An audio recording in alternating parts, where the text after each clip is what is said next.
Post poll 2026 എല്ലാ പ്രിയപ്പെട്ടവരെയും ഒരിക്കൽ കൂടി സ്വാഗതം ചെയ്യുകയാണ്. നമ്മൾ കഴിഞ്ഞ 2 തെരഞ്ഞെടുപ്പുകളിലായി LDF-നെ സുരക്ഷിതമായി പരിപാലിക്കുന്ന തൃശൂർ ജില്ലയിലേക്ക് കടക്കുകയാണ്. നമ്മൾ ഇതുവരെ 8 ജില്ലകൾ പിന്നിട്ടു. 9ാമത്തെ ജില്ലയായ തൃശൂരിലേക്ക് കടക്കുമ്പോൾ 2016-ലും 2021-ലും ഒരേ ടാലിയാണ്. ആകെയുള്ള 13 സീറ്റുകളിൽ 12 ഇടത്ത് LDF, ഒരിടത്ത് UDF. 5 വർഷങ്ങൾക്കിപ്പുറം ഇപ്പോൾ 2026-ലേക്ക് എത്തുമ്പോൾ തൃശൂർ ജില്ലയിൽ എന്ത് സംഭവിക്കുന്നു എന്നാണ് നമ്മൾ പരിശോധിക്കുന്നത്. ആദ്യം ഈ 25 വർഷത്തെ നൂറ്റാണ്ടിന്റെ ഒരു ചരിത്രം പരിശോധിക്കുമ്പോൾ തൃശൂർ എന്ന് പറയുന്ന ഇടത് കോട്ടയെ വിറപ്പിച്ചൊരു തെരഞ്ഞെടുപ്പായിരുന്നു 2001-ലെ തെരഞ്ഞെടുപ്പ്. 99 സീറ്റ് നേടി AK ആന്റണി അധികാരത്തിൽ വന്ന ആ തെരഞ്ഞെടുപ്പിൽ തൃശൂരിലെ ഈ ഇടത് കോട്ടകളൊക്കെ ഇളകിയ ഒരു തെരഞ്ഞെടുപ്പാണ്. ആകെയുള്ള 13 സീറ്റുകളിൽ 11 സീറ്റുകൾ UDF നേടിയ ഒരു തെരഞ്ഞെടുപ്പാണ്. ആ സമയത്ത് ചേലക്കരയും അന്നത്തെ ചേർപ്പുമാണ് ഇടതിന് ഒപ്പം നിന്നത്, ഇടതിനെ ചേർത്ത് പിടിച്ചത്.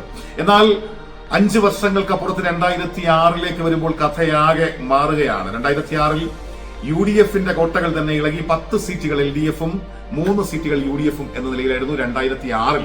2011-ലേക്ക് എത്തിയപ്പോ അത് 3 സീറ്റുകൾ കൂടി UDF പിടിച്ച് 7 LDF 6 UDF എന്ന നിലയിലായി.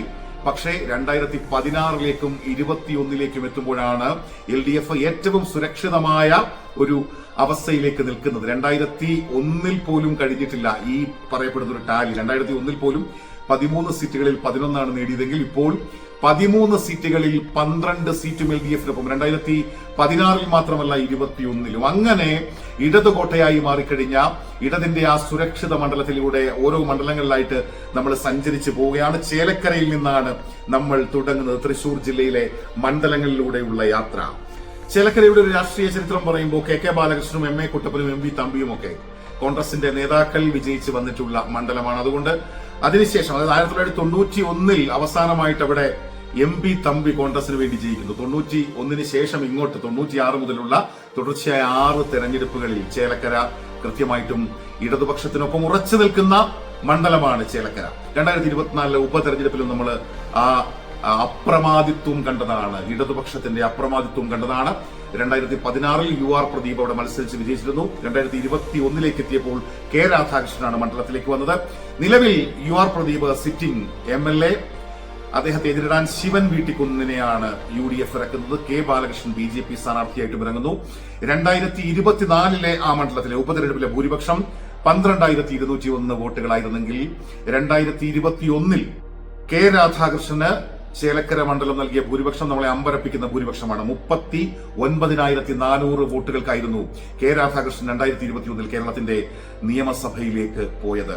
അപ്പൊ അവിടെ ഏതെങ്കിലും തരത്തിലുള്ള ഒരു അട്ടിമറി പ്രതീക്ഷിക്കുന്നുണ്ടോ എന്ന് ചോദിച്ചാൽ കൃത്യമായിട്ടും അട്ടിമറി പ്രതീക്ഷയില്ല എന്ന് തന്നെ പറയേണ്ടി വരും. അതുപോലെ ലോക്സഭാ തെരഞ്ഞെടുപ്പിലും K രാധാകൃഷ്ണൻ മത്സരിക്കുമ്പോൾ രാധാകൃഷ്ണന് ലീഡ് കൊടുത്ത മണ്ഡലമാണ്. 5,173 വോട്ടുകളുടെ ലീഡ് കൊടുത്ത മണ്ഡലം എന്ന നിലയിൽ ചേലക്കര അത് ഇളകാത്ത കോട്ടയാണെന്ന് നമുക്ക് പറയാം. ചേലക്കരയിൽ നിന്ന് ഒരിക്കൽ കൂടി UR പ്രദീപ് തന്നെ കേരളത്തിന്റെ നിയമസഭയിലേക്ക് പോകുന്നത്. ചേലക്കര പറയുമ്പോൾ വളരെ വേഗം നമ്മൾ അടുത്ത മണ്ഡലങ്ങളിലൂടെ കടന്നു പോവുകയാണ്. കുന്നംകുളമാണ് നമ്മുടെ രണ്ടാമത്തെ മണ്ഡലമായ കുന്നംകുളത്ത് AC മൊയ്തീനും PT അജയ് മോഹനും റിജിൽ KR-ഉമാണ് ഇത്തവണ ഏറ്റുമുട്ടുന്നത്. PT അജയ് മോഹൻ UDF-ന് വേണ്ടി, AC മൊയ്തീനെ പരിചയപ്പെടുത്തേണ്ട ആവശ്യമില്ലല്ലോ. റിജിൽ KR NDA സ്ഥാനാർത്ഥിയായിട്ട് മത്സരിക്കുമ്പോൾ തുടർച്ചയായി 4 തവണ വിജയിച്ചു നിൽക്കുകയാണ് ഈ മണ്ഡലത്തിൽ CPM. 2001-ൽ TV ചന്ദ്രമോഹനാണ് അവസാനമായിട്ട് കുന്നംകുളത്ത് നിന്നൊരു UDF സ്ഥാനാർത്ഥിയായിട്ട് അവിടെ ജയിച്ചിട്ടുള്ളത്, കോൺഗ്രസ് സ്ഥാനാർത്ഥിയായിട്ട് ജയിച്ചിട്ടുള്ളത്. അങ്ങനെ തുടർച്ചയായ 3-ാം അംഗത്തിന് AC മൊയ്തീൻ ഇറങ്ങുമ്പോൾ AC മൊയ്തീന്റെ കഴിഞ്ഞ തവണത്തെ ലീഡ് 26,631 വോട്ടുകളാണ്. ലോക്സഭയിലും ഈ മണ്ഡലത്തിൽ, കുന്നംകുളം മണ്ഡലത്തിൽ ഇടതുപക്ഷത്തിനായിരുന്നു ലീഡ് 3,827. അപ്പൊ മണ്ഡലത്തിന്റെ സ്വഭാവം നമ്മൾ ഇനി കൂടുതൽ പറഞ്ഞു പോകേണ്ടല്ലോ. കുന്നംകുളത്ത് ഏതായാലും 2026-ൽ ഒരു അട്ടിമറി ആരും പ്രതീക്ഷിക്കുന്നില്ല. 2026-ൽ നിന്ന് AC മൊയ്തീൻ തന്നെ കേരളത്തിന്റെ നിയമസഭയിലേക്ക് പോകുമെന്ന് കുന്നംകുളം പറയുകയാണ്. അവിടെ നിന്ന് ഗുരുവായൂരിലേക്ക് വരികയാണ്. അതിശക്തമായ പോരാട്ടം നടക്കുന്ന മണ്ഡലമാണ്. 20 വർഷമായി തുടർച്ചയായി CPM 4 തെരഞ്ഞെടുപ്പുകളിൽ ജയിച്ച് നിൽക്കുന്ന മണ്ഡലം. 2001-ലാണ് അവസാനമായിട്ട് ഗുരുവായൂരിൽ ലീഗ് ജയിക്കുന്നത്. BKK ബാവ അദ്ദേഹം 3 തവണ അവിടെ വിജയിച്ചിട്ടുണ്ട്. ഏതായാലും NK അക്ബറിന്റെ സിറ്റിംഗ് സീറ്റിൽ CH റഷീദാണ് മുസ്ലിം ലീഗിന് വേണ്ടി ഈ മണ്ഡലം തിരിച്ചുപിടിക്കാൻ ഇറങ്ങുന്നത്. B ഗോപാലകൃഷ്ണൻ അദ്ദേഹം BJPക്ക് വേണ്ടിയും ഇറങ്ങുന്നു. ഇവിടെ ഒരു ഹിന്ദു MLA ആണ് വേണ്ടതെന്നുള്ള ഗോപാലകൃഷ്ണന്റെ പരാമർശകം ഒക്കെ വലിയ വിവാദം ഉണ്ടാക്കിയ മണ്ഡലത്തിൽ ഇക്കുറി കഴിഞ്ഞ തവണത്തെ ലീഡ് എന്ന് പറയുന്നത് 18,268 വോട്ടുകളാണ് NK അക്ബറിന്റെ ഭൂരിപക്ഷം. എന്നാൽ നമ്മൾ ഒരു കാര്യം ഈ മണ്ഡലത്തെ കുറിച്ച് പറയുമ്പോൾ എടുത്തു പറയേണ്ടി വരുന്ന ഒരു പോയിന്റ് എന്ന് പറയുന്നത് 2024 ലോക്സഭാ തെരഞ്ഞെടുപ്പിൽ കെ മുരളീധരന് ലീഡ് നൽകിയ തൃശൂർ ലോക്സഭാ മണ്ഡലത്തിന് കീഴിലുള്ള ഒരേ ഒരു മണ്ഡലമാണ് ഗുരുവായൂർ. മറ്റ് ആറിടത്തും സുരേഷ് ഗോപിക്കായിരുന്നു ലീഡ്. ആറിടത്ത് ആധികാരികമായി സുരേഷ് ഗോപി ലീഡ് പിടിക്കുമ്പോൾ ഗുരുവായൂരിൽ 7,406 വോട്ടുകൾ കെ മുരളീധരന് ലീഡ് നൽകിയ മണ്ഡലമാണ് ഗുരുവായൂർ എന്നതും നമ്മൾ ശ്രദ്ധിക്കുന്നു. തദ്ദേശ തെരഞ്ഞെടുപ്പിലും ഭേദപ്പെട്ട സ്കോറാണ്. നമ്മൾ ഈ തെരഞ്ഞെടുപ്പിൽ ഈ അതിവാശിയേറിയ പോരാട്ടത്തിൽ നമ്മൾ ഗുരുവായൂരിൽ നിന്ന് പ്രതീക്ഷിക്കുന്നത് സിറ്റിംഗ് MLA ആയ NK അക്ബറിനെ അട്ടിമറിച്ചുകൊണ്ട് CH റഷീദ് ഈ മണ്ഡലം തിരിച്ചുപിടിക്കുന്നു എന്നുള്ള അട്ടിമറി സാധ്യതയാണ്, സൂചനയാണ് ഗുരുവായൂർ മണ്ഡലം നൽകുന്നത്. അങ്ങനെ നിൽക്കുന്ന ഗുരുവായൂരിൽ നമ്മൾ മണലൂരേക്ക് പോവുകയാണ്. ഒരു കാലത്ത് കോൺഗ്രസിന്റെ നെടും കോട്ടയായിരുന്ന മണ്ഡലം. അവിടെയും പക്ഷേ ഈ ലോക്സഭാ തെരഞ്ഞെടുപ്പിലേക്ക് വന്നപ്പോൾ സുരേഷ് ഗോപി ഏതാണ്ട് 813 വോട്ടുകളുടെ ലീഡ് നേടിയിട്ടുണ്ട്. AN രാധാകൃഷ്ണൻ BJPയുടെ സ്ഥാനാർത്ഥി 36,000-ലധികം വോട്ടുകൾ സ്കോർ ചെയ്ത് നിൽക്കുന്ന ഒരു മണ്ഡലം.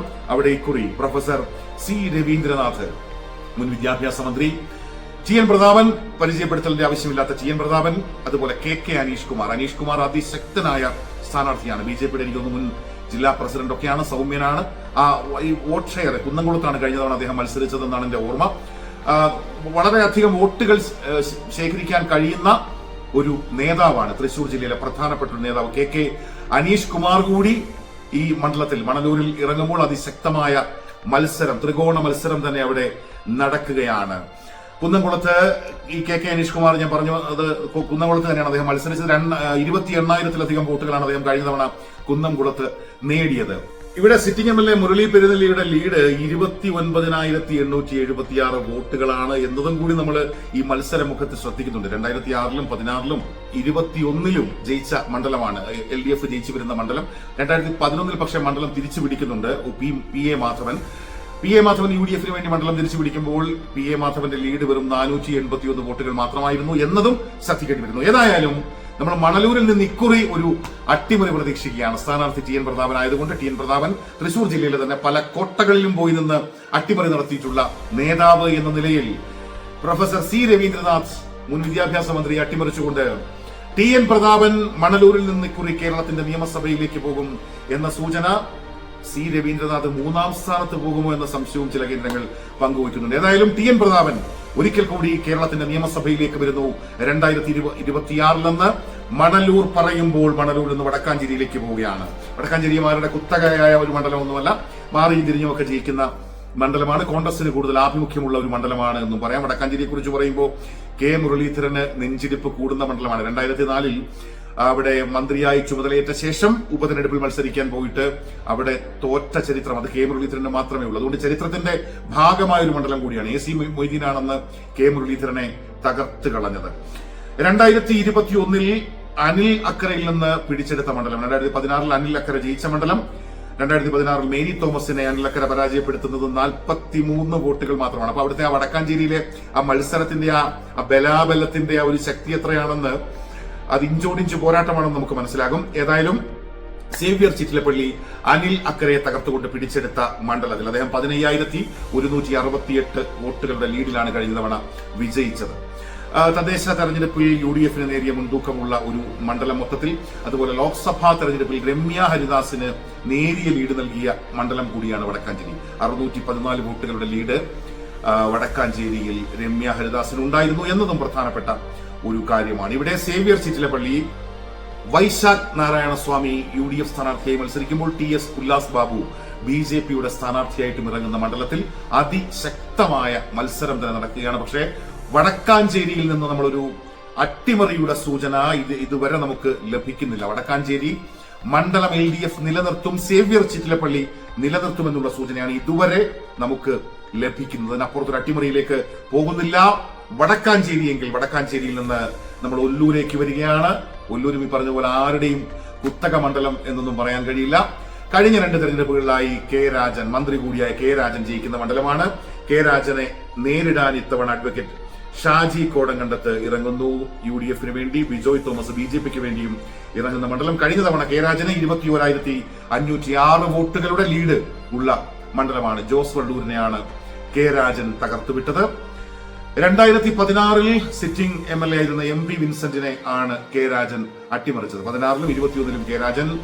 അങ്ങനെ ആ വിജയക്കുതിപ്പ് തുടരുന്നു. മൂന്നാം അംഗത്തിന് കെ രാജൻ ഇറങ്ങുമ്പോൾ കെ രാജനെ ആ മണ്ഡലത്തിൽ, ഒല്ലൂർ മണ്ഡലത്തിൽ അട്ടിമറിക്കാൻ ഒരു നേതാവിന് ഇപ്പോ വന്നിരിക്കുന്ന അഡ്വക്കേറ്റ് ഷാജി കോടങ്കത്തിന് കഴിയുമെന്നൊരു സൂചന ഒല്ലൂർ നൽകുന്നില്ല. അങ്ങനെയാണെങ്കിൽ കെ രാജൻ, തോൽക്കാത്ത മന്ത്രി കെ രാജൻ ഒരിക്കൽ കൂടി കേരളത്തിന്റെ നിയമസഭയിലേക്ക് പോകും എന്ന് ഒല്ലൂർ പറയുകയാണ്. ഒല്ലൂരിൽ നിന്ന് നമ്മൾ തൃശ്ശൂരേക്ക് വരികയാണ്. അതിശക്തമായ പോരാട്ടമാണ്. തൃശ്ശൂരത്തെ പോരാട്ടത്തിനും ഒരു ചെറിയല്ല വലിയ കൗതുകമുണ്ട്. കഴിഞ്ഞ 2 തവണയായിട്ട് കോൺഗ്രസിന്റെ സ്ഥാനാർത്ഥിയായിട്ട് മത്സരിച്ച പത്മജ വേണുഗോപാൽ ഇത്തവണ BJP സ്ഥാനാർത്ഥിയായിട്ട് മത്സരിക്കുന്നു. കഴിഞ്ഞ തവണ പത്മജ വേണുഗോപാൽ 2021 പരാജയപ്പെട്ടത് വെറും 900-ത്തിനടുത്ത് വോട്ടുകൾക്കായിരുന്നു എന്നുള്ളത് അവിടുത്തെ പ്രധാനപ്പെട്ട ഒരു കാര്യമായി നിൽക്കുന്നു. അങ്ങനെ മാത്രമല്ല, ഇത്തവണ അവിടെ ആലങ്കോട് ലീലാകൃഷ്ണൻ എന്ന് പറയുന്ന ഒരു എഴുത്തുകാരൻ, അങ്ങനെ ഒരാളിനെ CPI ഫീൽഡ് ചെയ്യുന്നു. അങ്ങനെയൊക്കെ നിരവധി കൗതുകങ്ങൾ ഈ തെരഞ്ഞെടുപ്പുമായി ബന്ധപ്പെട്ടുണ്ട്. രാജൻ ജെ പല്ലനാണ് പ്രമുഖനായ പ്രാദേശിക കോൺഗ്രസ് നേതാവ്. രാജൻ ജെ പല്ലനെ കൊണ്ട് നിർത്തിയിട്ട് തൃശ്ശൂർ പിടിച്ചെടുക്കാനുള്ള പരിപാടി കോൺഗ്രസ് UDF ക്യാമ്പ് ആസൂത്രണം ചെയ്യുമ്പോൾ ആ ആസൂത്രണം വിജയിക്കുമോ? ഏതായാലും അവിടെ കഴിഞ്ഞ തവണ 40,000-ത്തിലധികം വോട്ടുകൾ സുരേഷ് ഗോപി നേടിയെന്നുള്ള കുറച്ചധികം ഡീറ്റെയിൽസിലേക്ക് പോകുന്നില്ല. നമ്മൾ ഈ വീഡിയോ ലെങ്തിയായി പോകുമെന്നുള്ളത് കൊണ്ട് അവിടെ നമുക്ക് ഒരു അട്ടിമറി സാധ്യതയാണ് ലഭിക്കുന്നത്. CPI സ്ഥാനാർത്ഥിയായ ആലങ്കോട് ലീലാകൃഷ്ണൻ അവിടെ പരാജയപ്പെടുമെന്ന്.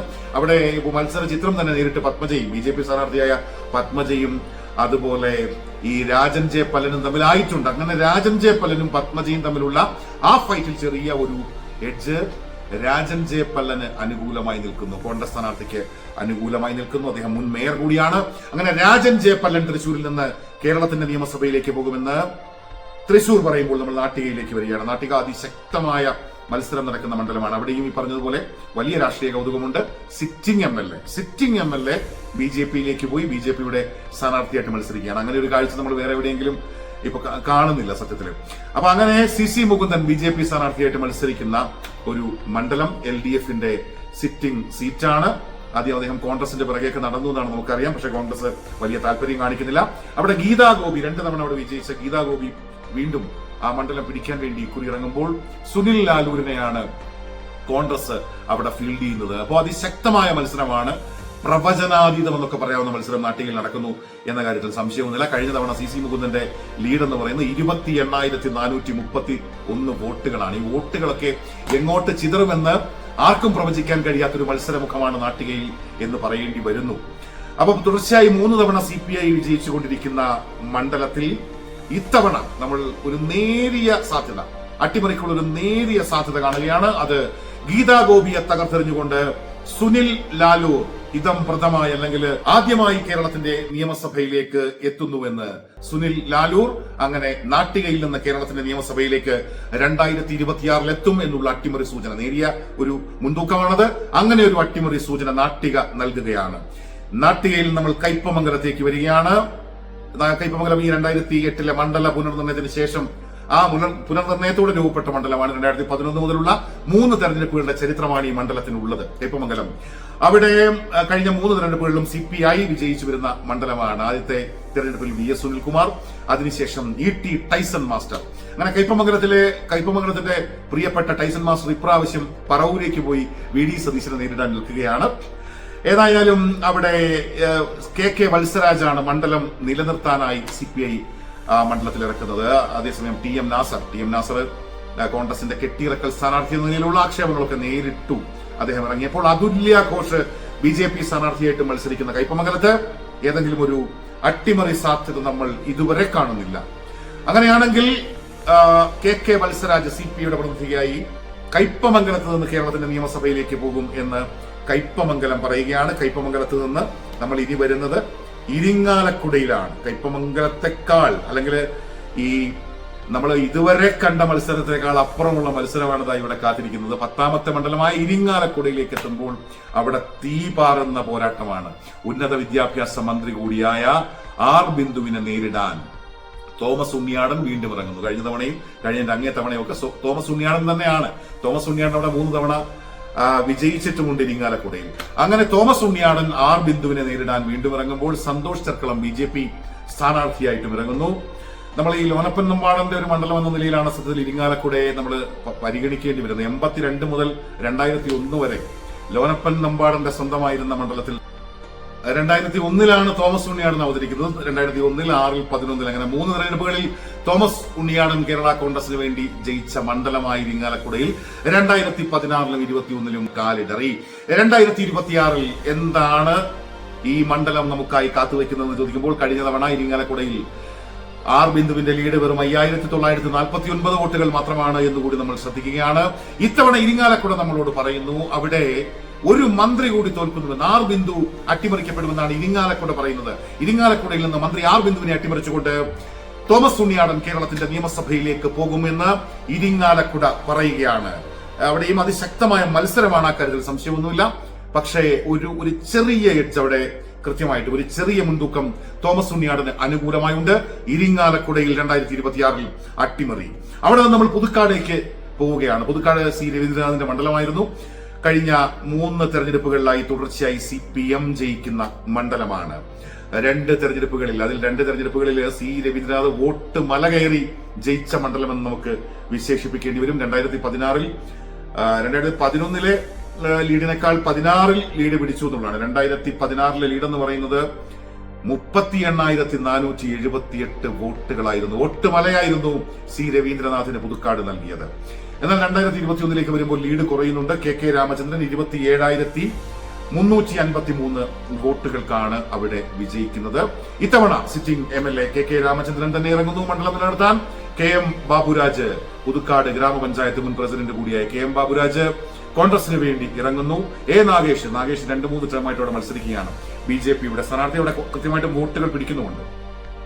അങ്ങനെ അതിശക്തമായ മത്സരം തന്നെയാണ് കൃത്യമായിട്ടും ഈ മണ്ഡലത്തിൽ നടക്കുന്നത്, പുതുക്കാട് മണ്ഡലത്തിൽ നടക്കുന്നത്. അവിടെ ഒരു തരംഗമടിക്കാനുള്ള സാധ്യത, അത്ര വലിയ തരംഗമടിച്ചാൽ മാത്രമാണ് നമുക്ക് ഒരു അട്ടിമറിയൊക്കെ പ്രതീക്ഷിക്കാൻ കഴിയുന്നത്. ഇപ്പോഴത്തെ ഒരു സാഹചര്യത്തിൽ നമുക്ക് അങ്ങനെ ഒരു അട്ടിമറി പുതുക്കാട് മണ്ഡലത്തിൽ പ്രതീക്ഷിക്കാൻ കഴിയുന്നില്ല. പുതുക്കാട് മണ്ഡലത്തിൽ നിന്ന് LDFന്റെ KK രാമചന്ദ്രൻ തന്നെ, CPMന്റെ KK രാമചന്ദ്രൻ തന്നെ കേരളത്തിന്റെ നിയമസഭയിലേക്ക് പോകുമെന്നാണ് പുതുക്കാട് നമ്മളോട് പറയുന്നത്. പുതുക്കാട് നിന്ന് ചാലക്കുടിയിലേക്ക് പോകുന്നു. ചാലക്കുടിയിൽ ഈ പറഞ്ഞ പോലെ ആരുടെയും കുത്തക മണ്ഡലമൊന്നുമല്ല, കൊടികെട്ടിയ മണ്ഡലമൊന്നുമല്ല. കേരള കോൺഗ്രസിന് വേണ്ടി ബിജു ചിറയത്ത് ഇറങ്ങുന്നു. Sitting MLA TJ Saneesh Kumar Joseph. ഇത് ഈ ജില്ലയിലെ UDFന്റെ ഒരേ ഒരു സിറ്റിംഗ് സീറ്റാണ്, അല്ലെങ്കിൽ ഈ 13 സീറ്റുകളിൽ UDFന്റെ ഒരേ ഒരു സീറ്റാണ്. 2021 UDF ജയിച്ച ഒരേ ഒരു seat TJ Saneesh Kumar Joseph. Sitting MLA Saneesh Kumar Joseph മണ്ഡലം നിലനിർത്താൻ ഇറങ്ങുമ്പോൾ ചാർലി പോളാണ് 2020യുടെ സ്ഥാനാർത്ഥി. ചാർലി പോള് അവിടെ അത്യാവശ്യം സ്വാധീനമൊക്കെ ഉള്ള ഒരാളാണ്. ഏതായാലും 2006 മുതൽ 3 തവണ അവിടെ BD ദേവസ്യ LDF വിജയിച്ചിട്ടുണ്ട്. ഏതായാലും ഇപ്പോഴത്തെ അവിടുത്തെ ഒരു ലീഡ് പ്രധാനപ്പെട്ടതാണ്. അതായത് TJ സനീഷ് കുമാർ ജോസഫിന്റെ ലീഡ് എന്ന് പറയുന്നത് 1057 വോട്ടുകൾ മാത്രമാണ്. അപ്പോ ബിജു, ഒരു ചാലക്കുടിക്കാരൻ കൂടിയായ ബിജു ഇറങ്ങുമ്പോൾ അദ്ദേഹം 4 നൂറ്റാണ്ടുകാലം കോൺഗ്രസിന്റെ കൗൺസിലർ ആയിരുന്നു. കോൺഗ്രസിൽ നിന്നാണ് പിന്നെ കേരള കോൺഗ്രസിലേക്ക് വരുന്നത്. അപ്പോൾ ആ നിലയ്ക്കൊക്കെ ബിജുവിന് സുപരിചിതമായ മണ്ഡലമാണ് എന്ന നിലയിലുള്ള വിലയിരുത്തലുകളുണ്ട്. കടുത്ത മത്സരമാണ് എന്നുള്ള വിലയിരുത്തലാണ് വരുന്നത്. പക്ഷേ സ്വാഭാവികമായിട്ടും കിട്ടിയ സീറ്റ് ചെറിയ വ്യത്യാസമെങ്കിലും ജില്ലയിൽ ആകെ കിട്ടിയ ഒരു സീറ്റ്, ആ സീറ്റ് UDF കളഞ്ഞു കുളിക്കില്ല. TJ സനീഷ് കുമാർ കളഞ്ഞു കുളിക്കില്ല. ചാലക്കുടി TJ സനീഷ് കുമാർ നിലനിർത്തും എന്നുള്ള സൂചനയാണ് നമുക്ക് ചാലക്കുടി നൽകുന്നത്. അങ്ങനെയാണെങ്കിൽ UDFന്റെ അക്കൗണ്ടിൽ നമ്മൾ ചാലക്കുടി എഴുതുകയാണ്. അവസാന മണ്ഡലം 13ാമത്തെ മണ്ഡലമായ കൊടുങ്ങല്ലൂരേക്ക് നമ്മൾ വരികയാണ്. ഇടത് കോട്ടയാണ് കൊടുങ്ങല്ലൂർ, നമുക്കറിയാം. എന്നാൽ ആ കോട്ടയിൽ വിള്ളൽ വീഴ്ത്തിയിട്ടുണ്ട്. 2011 TN പ്രതാപൻ അട്ടിമറി ജയം നേടിയിട്ടുണ്ട് അവിടെ. ഇക്കുറി VR സുനിൽ, CPIയുടെ VR Sunil, OJ Janeesh youth കോൺഗ്രസിന്റെ സംസ്ഥാന പ്രസിഡന്റ്, വർഗീസ് ജോർജ് 2020 വേണ്ടി ഇറങ്ങുന്ന വർഗീസ് ജോർജ്, ഉമ്മൻചാണ്ടിയുടെ ബന്ധുവാണെന്നൊക്കെ പറഞ്ഞ് ഇങ്ങനെ കളം നിറയുന്ന വർഗീസ് ജോർജ് അങ്ങനെ കളം നിറയേണ്ട ആവശ്യമില്ല എന്ന് പറഞ്ഞുകൊണ്ടിട്ട് ചാണ്ടി ഉമ്മൻ രംഗത്ത് വന്നതും നമ്മൾ കണ്ടു. ഏതായാലും കഴിഞ്ഞ തവണ കൊടുങ്ങല്ലൂരിൽ VR സുനിലിന് 23,893 വോട്ടുകളുടെ ലീഡുണ്ട്, ശക്തമായ ലീഡുണ്ട്. അതുകൊണ്ട് ഏതായാലും OJ ജനീഷിന് യൂത്ത് കോൺഗ്രസിന്റെ സംസ്ഥാന പ്രസിഡന്റിന് അവിടെ പോയി ഒരു അട്ടിമറി നടത്താൻ കഴിയുന്നു എന്നൊരു സൂചന ഇപ്പോൾ കൊടുങ്ങല്ലൂർ നൽകുന്നില്ല. കൊടുങ്ങല്ലൂർ പ്രത്യേകിച്ച് ആ ഇടത് കോട്ടയിലാണ് യൂത്ത് കോൺഗ്രസിന്റെ സംസ്ഥാന പ്രസിഡന്റ് പോയി നിൽക്കുന്നത് എന്നുള്ള ഒരു ദുര്യോഗം അവിടെ ഉണ്ട്.